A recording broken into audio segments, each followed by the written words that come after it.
Well, I think it's changing everything about the media landscape, right? We're becoming a lot more personal, which I think is something that you heard all day long. And so we're being able to use the information that we're grabbing from these devices that the users themselves are offering up, which I think is probably between social and mobile. It's sort of a new evolution. People are starting to, I guess, worry a little bit less about their own personal information, but they're giving it in the understanding that we're going to get something back, right? I'm going to get ads that make sense to me. I'm going to get ads that I'm going to save money for when I walk into the store. So I think that's probably the biggest way that mobile itself has changed the media landscape. Well, I think there's a lot of legal jargon that sits when you start talking, especially personal, identifiable information, and there's just a lot of legal jargon that goes around that. So as far as educating advertisers and ultimately our clients on the hurdles of mobile and using that information properly, because I think you never hear about the stuff that's done well and the stuff that fits into guidelines. It's the stuff that somebody finds out that the government is listening to their phone calls, and now everybody's scared about their personal information. And so, a lot of that stuff, it's just making sure that the client understands that we're doing it the right way, that we're not using personal information. Everything is scrubbed the right way, and that we're not breaking any rules, we're not upsetting anybody.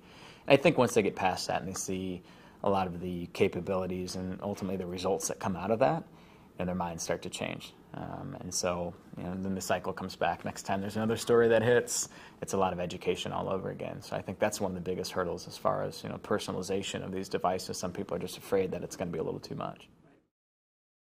What we do all day, every day is local, and we always say that the mobile device is inherently local because it's the one device that's always in your pocket, it's always on you.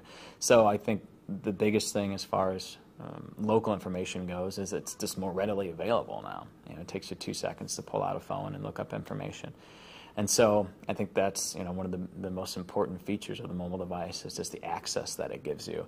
And then now you don't even have to be doing the search yourself now. We talked too about a passive search where there's apps out there like Google Now or Field Trip or some of these others that are giving you recommendations before you even know you need them.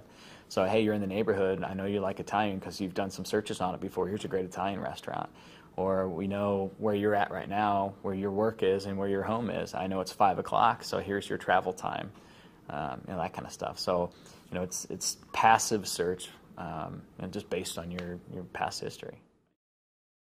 Yeah, and I think the mobile media summit's great. I mean, you're bringing in smart people. You're bringing in people that are the doers, the movers, and the shakers of the industry. So, it's less about education and it's more about how do we move the industry forward. And you're getting a lot of thought leaders, influencers, and people that are making policy, are moving policy, that are working on some of the biggest and most progressive brands in the world. And so you're learning a lot more just by sort of osmosis of the people in the room than you might at some other conferences where it's a 101 on mobile.